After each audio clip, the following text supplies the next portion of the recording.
Quantitative technique എന്ന് പറയുന്ന പേപ്പറിലെ correlation എന്ന് പറയുന്ന ചാപ്റ്റർ ആയിരുന്നു നമ്മൾ കഴിഞ്ഞ ക്ലാസ്സിൽ ഡിസ്കസ് ചെയ്തത്. ആ ഒരു കോറിലേഷൻ എന്ന് പറയുന്ന ചാപ്റ്ററുമായിട്ട് ബന്ധപ്പെട്ട് കാൽപിയേസൻസ് കോഎഫിഷ്യന്റ് ഓഫ് കോറിലേഷൻ എന്ന് പറയുന്ന പാർട്ടാണ് നെക്സ്റ്റ് നമ്മൾ ഡിസ്കസ് ചെയ്യുന്നത്.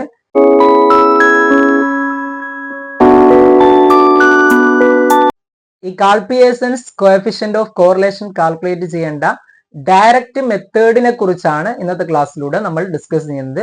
ആ ഒരു കാൽപിയേസൻസ് കോഎഫിഷ്യന്റ് കാൽക്കുലേറ്റ് ചെയ്യാൻ, കോറിലേഷൻ കോഎഫിഷ്യന്റ് കാൽക്കുലേറ്റ് ചെയ്യാൻ 3 മെത്തേഡുകൾ നമ്മൾ മെയിൻ ആയിട്ട് പഠിക്കുന്നുണ്ട്.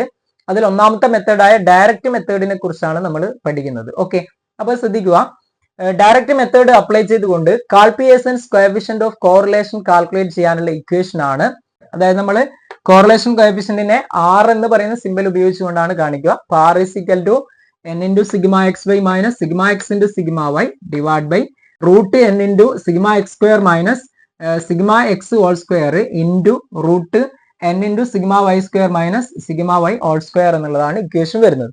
അപ്പൊ ജസ്റ്റ് നമുക്ക് എങ്ങനെ വർക്ക്ഔട്ട് ചെയ്യാന്നുള്ളത് ഒരു ക്വസ്റ്റ്യൻ വെച്ചുകൊണ്ട് പറയാം. ജസ്റ്റ് ഒരു ക്വസ്റ്റ്യൻ നോക്കാം. From the following data calculate Karl Pearson's coefficient of correlation. Okay, using direct method x 1 2 3 4 5 y 5 6 7 8 9. Okay, അപ്പൊ ഇതാണ് ക്വസ്റ്റ്യനിൽ തന്നിട്ടുള്ളത്. അപ്പൊ ഇവിടെ നമ്മൾ കോളംസ് ആയിട്ട് ജസ്റ്റ് വരക്കുന്നു. എക്സ് വൈ ആദ്യം നമ്മൾ ഇങ്ങോട്ടേക്ക് പകർത്തി ചെയ്യുന്നു. അതായത് 1 2 3 4 5. ഇനി വൈ വരുന്നത് 5 6 7 8 9. ഓക്കെ, ഇനി നെക്സ്റ്റ് കോളം വരുന്നത് എക്സ് സ്ക്വയർ ആണ്. ദെൻ നെക്സ്റ്റ് വൈ സ്ക്വയർ വരണം, പിന്നെ എക്സ് ഇൻറ്റു വൈ ആണ് വരേണ്ടത്. ഓക്കെ, ഇത്രയും കോളംസ് ആണ് നമ്മൾ വരക്കേണ്ടത്.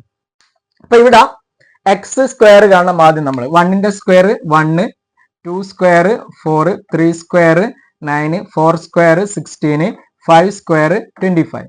ഇതേപോലെ വൈയുടെ സ്ക്വയർ കാണുന്നു.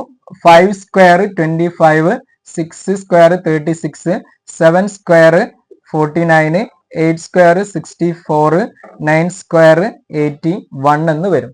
ഇനി എക്സ് ഇൻറ്റു വൈ ആണ് കണ്ടത്. 1 into 5 5, 2 into 6 12, 3 into 7 21, 4 into 8 32, then 5 into 9 45. Okay, ഇത്രയുമാണ് വരുന്നത്. ഇനി നമ്മൾ ഇതിനെ ഓരോന്നിനെയും ടോട്ടൽ ചെയ്യണം. ഓക്കെ, അതായത് ഇവിടെ സിഗ്മ എക്സ് എന്ന് പറയുന്നത് 9 12 14 15 വരും. ഇനി ഇവിടെ കൂട്ടിക്കഴിഞ്ഞാൽ എത്ര വരും? 35 കിട്ടും. ഇവിടെ ടോട്ടൽ ചെയ്ത് കഴിഞ്ഞാൽ 55 കിട്ടും. ഇനി വൈ സ്ക്വയർ ടോട്ടൽ ചെയ്ത് കഴിഞ്ഞാൽ 255 എന്ന് കിട്ടും. ഇനി എക്സ് ഇൻറ്റു വൈ ടോട്ടൽ ചെയ്ത് കഴിഞ്ഞാൽ 115 എന്ന് കിട്ടും. ഓക്കെ, അപ്പൊ ഇതിനൊക്കെ ടോട്ടൽ ചെയ്യുന്നു. അതായത് ഇവിടെ sigma X Y, sigma Y square, sigma X square, sigma Y, sigma X, ഇത്രയും കാര്യങ്ങൾ നമുക്ക് കിട്ടി. അപ്പൊ ഈ കോളംസിലെ എല്ലാ ഡാറ്റയും കിട്ടിക്കഴിഞ്ഞാൽ നെക്സ്റ്റ് നമ്മൾ ഇക്വേഷനിലേക്ക് കൊടുക്കുന്നു. R is equal to n into n എന്ന് പറയുന്നത് 1 2 3 4 5 ആണ്. മൊത്തം 5 ആണ് n വരുന്നത്. അപ്പൊ 5 ഇൻറ്റു എന്ത് വരും? 5 ഇൻറ്റു സിഗ്മ എക്സ് വൈ എത്രയാണ്? 115 ആണ്. മൈനസ് സിഗ്മ എക്സ് എന്ന് പറയുന്നത് 15 ആണ്. സിഗ്മ വൈ എന്ന് പറയുന്നത് 35 ആണ്. Okay, divided by root n into n എന്ന് പറയുന്നത് 5 ആണ്. സിഗ്മ എക്സ് സ്ക്വയർ എത്രയാണ്? 55 ആണ്. 55 മൈനസ് എന്ത് വരും? സിഗ്മ എക്സ് ഹോൾ സ്ക്വയർ എന്ന് പറയുന്നത് 15 whole square into root of എന്ത് വരും? n into 5 into sigma Y square എത്രയാണ്? 255 minus sigma Y whole square എന്ന് പറയുന്നത് 35 ഹോൾ സ്ക്വയർ ആണ്. ഓക്കെ, അപ്പൊ ഇതിനെ നമ്മൾ മാറ്റി കൊടുക്കുന്നു. 5 ഇൻറ്റു 115 കണ്ടു കഴിഞ്ഞാൽ എത്ര കിട്ടും? 575 മൈനസ് 15 ഇൻറ്റു 35 കണ്ടു കഴിഞ്ഞാൽ 525 ഡിവൈഡഡ് ബൈ 5 ഇൻറ്റു 55 കണ്ടു കഴിഞ്ഞാൽ 275 എന്ന് കിട്ടും. ഇനി ഇവിടെ 15 സ്ക്വയർ 225. ഇനി റൂട്ട് 5 ഇൻറ്റു 255 കാണുന്നു. കണ്ടു കഴിഞ്ഞാൽ 1275 എന്ന് കിട്ടും. 35 സ്ക്വയർ കണ്ടാൽ 1225 എന്ന് കിട്ടും. ഓക്കെ, ഇനി ഇതിനെ മാറ്റി കൊടുക്കുന്നു. 575 നിന്നും 525 കുറച്ച് കഴിഞ്ഞാൽ എത്ര കിട്ടും? 50 എന്ന് കിട്ടും.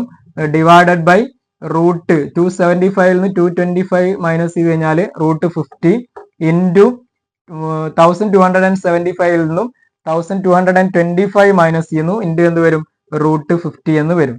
ഓക്കെ, അതായത് ഇതിനെ മാറ്റിക്കഴിഞ്ഞാൽ എങ്ങനെ വരും, is equal to 50 divide by 50 എന്ന് കിട്ടും. ദാറ്റ് ഈസ് ഈക്വൽ ടു എന്താണ്, 1 ആണ്. ഓക്കെ, അപ്പൊ ആൻസർ എന്താണ്, 1 ആണ്. 1 എന്ന് പറയുന്നത് ഇവിടെ എന്താണ്, +1 ആണ്. ഓക്കെ, +1 എന്ന് പറഞ്ഞു കഴിഞ്ഞാല് നേരത്തെ നമ്മൾ കഴിഞ്ഞ ക്ലാസ്സിൽ പറഞ്ഞിരുന്നു, ഇവിടെ ഒരു table Karl Pearson's coefficient of correlation, അതിന് നമ്മൾ അതിന്റെ ഇന്റർപ്രിട്ടേഷൻ നൽകാൻ വേണ്ടി ഒരു ടേബിൾ പറഞ്ഞിരുന്നു. അത്തരത്തില് ആ ഒരു ടേബിളിൽ +1 ആണ് വരുന്നതെങ്കിൽ അതിനർത്ഥം എന്താണ്, പെർഫെക്റ്റ് പോസിറ്റീവ് കോറിലേഷൻ എന്നുള്ളതാണ്.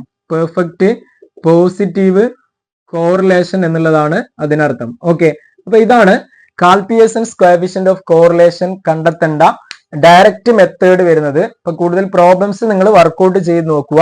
അപ്പൊ ഇവിടെ ഇത് ഡയറക്റ്റ് മെത്തേഡ് അപ്ലൈ ചെയ്യുമ്പോൾ ഒന്നുമില്ല, തന്നിരിക്കുന്ന എക്സും വൈയും അതിന്റെ സ്ക്വയർ കാണുന്നു, അവ രണ്ടും തമ്മിൽ മൾട്ടിപ്ലൈ ചെയ്യുന്നു, എന്നിട്ട് ഇവിടെ sigma X, sigma Y, sigma X square, sigma Y square, sigma X Y എന്നുള്ളത് കാൽക്കുലേറ്റ് ചെയ്യുന്നു, എന്നിട്ട് ഇക്വേഷനിലേക്ക് കൊടുക്കുകയാണ് ചെയ്യുന്നത്. ഓക്കെ അല്ലേ? അപ്പൊ ഇവിടെ അവസാനം ഇന്റർപ്രിട്ടേഷൻ നൽകുന്നത് നമ്മൾ ആ ഒരു ടേബിള് കഴിഞ്ഞ ക്ലാസ്സിൽ നമ്മൾ ഡിസ്കസ് ചെയ്ത ആ ഒരു ടേബിൾ പ്രകാരമാണ്. ടേബിളിൽ +1 വരുന്നത് എന്താണ്, പെർഫെക്റ്റ് പോസിറ്റീവ് കോറിലേഷൻ ആണ്. ഓക്കെ, അപ്പൊ ജസ്റ്റ് വർക്ക്ഔട്ട് ചെയ്ത് നോക്കുക. വീണ്ടും കാണാം. Thank you.